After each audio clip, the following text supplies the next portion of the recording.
নমস্কার বন্ধুরা, golden education ওয়ার্ল্ডের সকলকে স্বাগত জানাচ্ছি।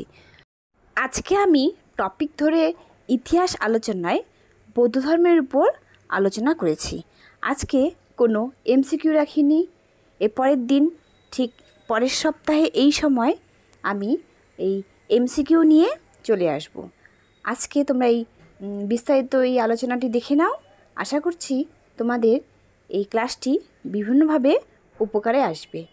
চলো তাহলে ভিডিওটি দেখে নাও। ভিডিওটি কেমন লাগলো কমেন্টে জানাবে, ভালো লাগলে লাইক করে দিবে, আর চ্যানেলটি যদি সাবস্ক্রাইব করে না থাকো সাবস্ক্রাইব করে দিবে। খ্রিস্টপূর্ব ষষ্ঠ শতকে প্রতিবাদী ধর্মগুলির মধ্যে সর্বাধিক জনপ্রিয় ছিল গৌতম বুদ্ধ প্রচারিত বৌদ্ধ ধর্ম। বৈদিক জাতিপ্রথার কঠোরতা, পুরুষতান্ত্রিক সমাজ ব্যবস্থা, গণরাজ্য প্রতিষ্ঠা ইত্যাদি কারণগুলির জন্য এই ধর্মের বিকাশ ঘটে। উপাদান: বিভিন্ন সূত্র থেকে বুদ্ধের জীবনকথা সম্পর্কে জানা যায়। এগুলি হলো জাতক, সুত্ত নিকায়, সিংহলীয় ইতিবৃত্ত, মহাবংশ, দীপবংশ, ললিত বিস্তার, বুদ্ধচরিত প্রভৃতি গ্রন্থ এবং অশোকের লুম্বিনী স্তম্ভলিপি। এখন আমরা গৌতম বুদ্ধের জন্ম ও বংশ পরিচয় সম্পর্কে জানব। বৌদ্ধ ধর্ম প্রবর্তক গৌতম বুদ্ধ বৈশাখী পূর্ণিমা তিথিতে নেপালের তরাই অঞ্চলে অবস্থিত কপিলাবস্তুর লুম্বিনী উদ্যানে শাক্য নামক এক ক্ষত্রিয় বংশে জন্মগ্রহণ করেন। পূর্ব নাম: তার মানে গৌতম বুদ্ধের পূর্ব নাম ছিল সিদ্ধার্থ। তার পিতা মানে গৌতম বুদ্ধের পিতা শুদ্ধোদন ছিলেন কপিলাবস্তুর শাক্য নামক ক্ষত্রিয় বংশের প্রধান। গৌতম বুদ্ধের মাতার নাম ছিল মায়াদেবী। তিনি ছিলেন কোশল বংশীয় রাজকন্যা। বুদ্ধের জন্ম তারিখ: বুদ্ধের জন্ম তারিখ সম্পর্কে বিতর্ক থাকলেও 563 খ্রিস্টপূর্বাব্দকে মতান্তরে 566 খ্রিস্টপূর্বাব্দ গৌতম বুদ্ধের জন্মকাল হিসাবে বিবেচনা করা হয়। অন্যান্য নাম: বুদ্ধদেবের অন্যান্য নামগুলি হল শাক্যমুনি আর শাক্য সিংহ। বুদ্ধদেবের স্ত্রী ও পুত্র: বুদ্ধের স্ত্রীর নাম ছিল গোপা বা যশোধরা এবং পুত্রের নাম ছিল রাহুল। গৌতম বুদ্ধের সংসার ত্যাগ বা মহাভিনিষ্ক্রমণ: 27 বছর বয়সে গৌতম বুদ্ধ তার সকল সাংসারিক বন্ধন বিচ্ছিন্ন করে একদিন গভীর রাতে গৃহত্যাগ করেন। বুদ্ধের এই গৃহত্যাগের ঘটনাকেই মহাভিনিষ্ক্রমণ বলা হয়। দেখো, তোমাদের এই ছোট ছোট তথ্যগুলি পরীক্ষার হলে এমসিকিউ আকারে আসবে। আমি এর পরের দিন চেষ্টা করব তোমাদের এই বুদ্ধের উপর এমসিকিউ করে দিতে। পরের পয়েন্ট: দিব্য জ্ঞান লাভ। এখন আমরা গৌতম বুদ্ধের দিব্য জ্ঞান লাভ সম্পর্কে কিছু তথ্য জানব।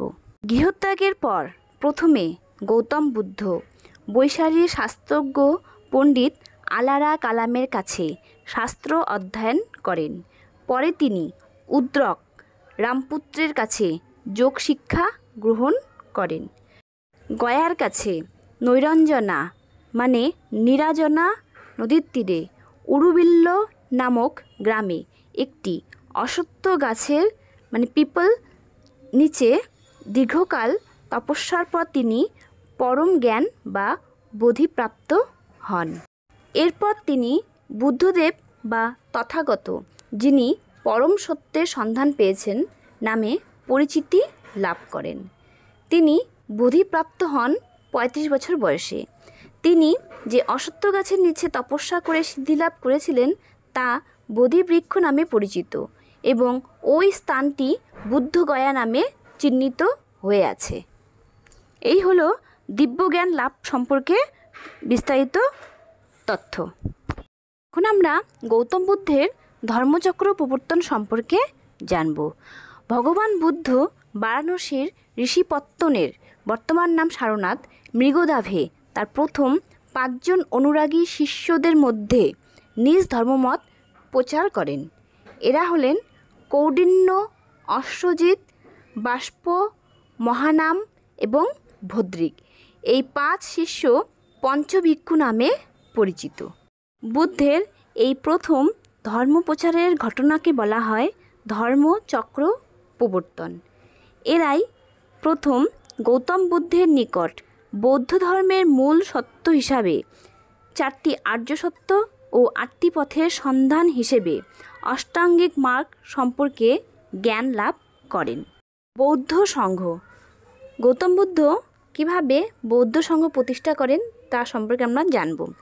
যশ নামে জনৈক ষষ্ঠীপুত্র পরবর্তী সময়ে 50 জন বৌদ্ধ সন্ন্যাসীকে নিয়ে বৌদ্ধ সংঘ এর প্রতিষ্ঠা করেন। এখন আমরা বুদ্ধদেবের শিষ্যগণ সম্পর্কে জানব।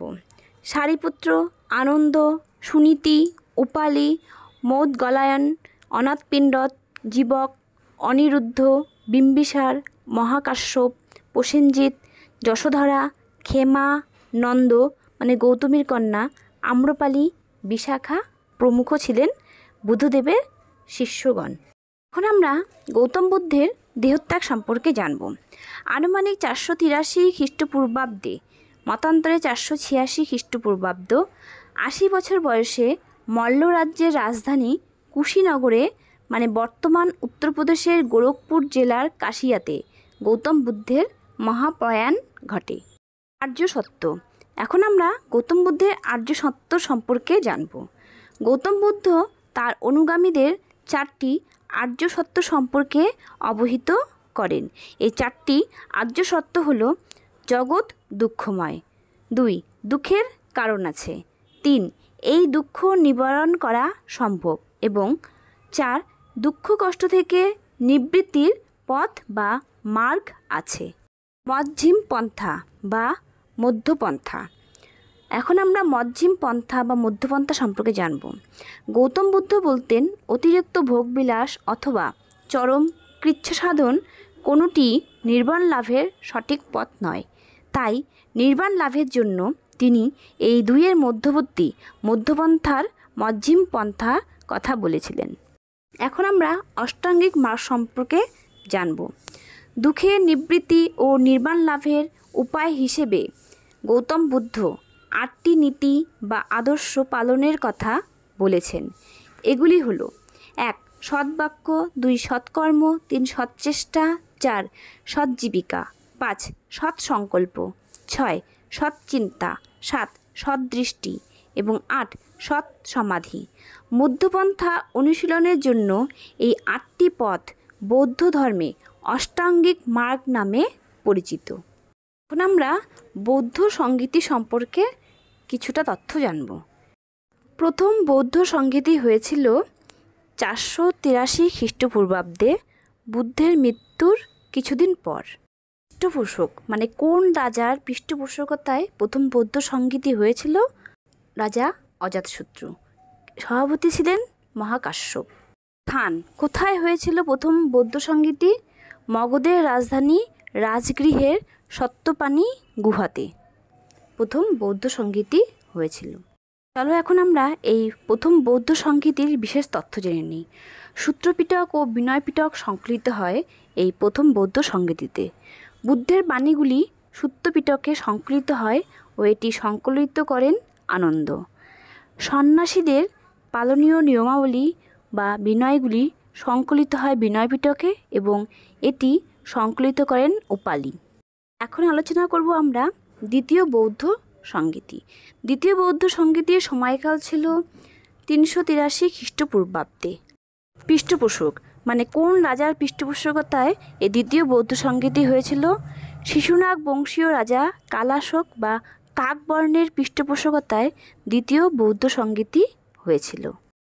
মানে কোথায় হয়েছিল? বৈশালীর বালুকারামে। বৈশালীর বালুকারামে দ্বিতীয় বৌদ্ধ সংগীতি হয়েছিল। আমরা দ্বিতীয় বৌদ্ধ সংগীতির বিশেষ তথ্য জানব। সন্ন্যাসীদের পালনীয় নিয়মাবলী অর্থাৎ বিনয় সংক্রান্ত কয়েকটি বিষয় নিয়ে বজ্রীপুত্তীয় সন্ন্যাসীদের সাথে সনাতনপন্থী সন্ন্যাসীদের মতবিরোধ দেখা যায়। বিনয় সংক্রান্ত 10টি বিষয় অর্থ সংগ্রহ, খাদ্য ও পানীয় গ্রহণ ইত্যাদি নিয়ে মতান্তর দেখা যায়। এগুলিকে দশোত্থুনি বলা হয়।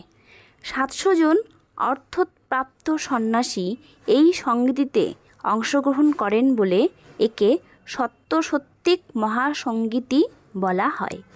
এই সঙ্গীতিতে প্রধান আলোচিত বিষয় বিনয় হওয়ায় একে বিনয় সঙ্গীতিও বলা হয়। আলোচনার পরেও উভয় পক্ষ সহমত হতে না পারায় বৌদ্ধ সংঘে প্রথমবার বিভাজন সৃষ্টি হয়।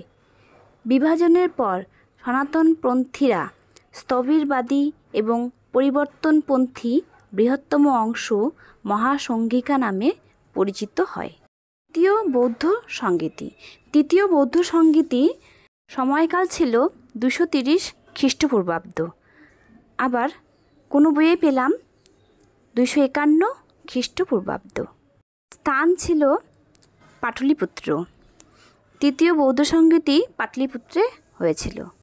পৃষ্ঠপোষক মানে কোন রাজার পৃষ্ঠপোষকতায় তৃতীয় বৌদ্ধ সংগীতি হয়েছিল? মৌর্য সম্রাট অশোক।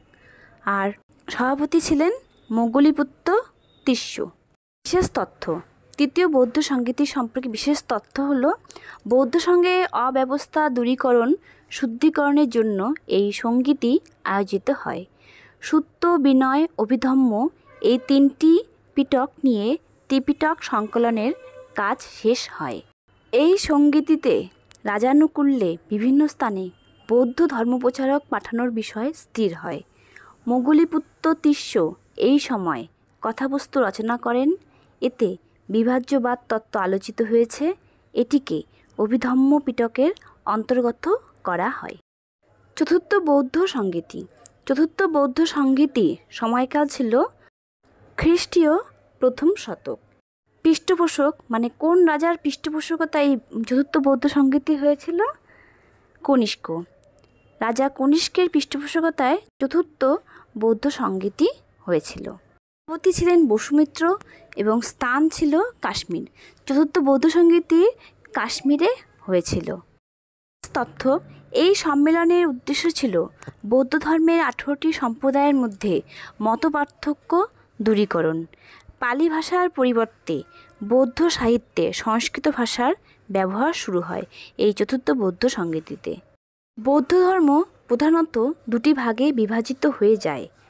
এক, সর্বাস্তিবাদী ও মহাসঙ্গিকা সম্প্রদায় মিলে গিয়ে তৈরি হয় মহাযান, আর স্থবিরবাদী ও বাকি কয়েকটি সম্প্রদায় একত্রে পরিচিত হয় হীনযান নামে। এখন আমরা আলোচনা করব পঞ্চম বৌদ্ধ সংগীতি। পঞ্চম বৌদ্ধ সংগীতি হয়েছিল 1871 খ্রিস্টাব্দে। স্থান মান্দালয়। মান্দালয়ে পঞ্চম বৌদ্ধ সংগীতি হয়েছিল। কোন রাজার পৃষ্ঠপোষকতায় পঞ্চম বৌদ্ধ সংগীতি হয়েছিল? মিন্দন। রাজা মিন্দনের পৃষ্ঠপোষকতায় পঞ্চম বৌদ্ধ সংগীতি হয়েছিল। আর এই সভার প্রধান উদ্দেশ্য ছিল স্থবিরবাদী বৌদ্ধ ধর্মের সমস্ত বিষয়বস্তু পালি ভাষায় পাঠ করার বিষয়ে সমস্ত বৌদ্ধ ভিক্ষুদের শিক্ষিত করে তোলে। আর এই সম্মেলনে প্রায় 2400 বৌদ্ধ ভিক্ষু উপস্থিত ছিলেন। তো আজকের ইতিহাসের টপিক ধরে আলোচনার ক্লাসে বৌদ্ধ ধর্মের উপর টপিক ধরে আলোচনার ক্লাস। এরপরের দিন আমি এর উপর MCQ দিয়ে দিব। আশা করছি তোমাদের এগুলি SLSTতে কাজে লাগবে এবং বিভিন্ন পরীক্ষায় কাজে লাগবে। আজ আসি এই পর্যন্ত। আগামী সপ্তাহে আরও একটি ভিডিও নিয়ে চলে আসব। ভিডিওটি যদি ভালো লাগে লাইক করে দিবে, আর চ্যানেলটি যদি সাবস্ক্রাইব করে না থাকো সাবস্ক্রাইব করে দিবে। ধন্যবাদ।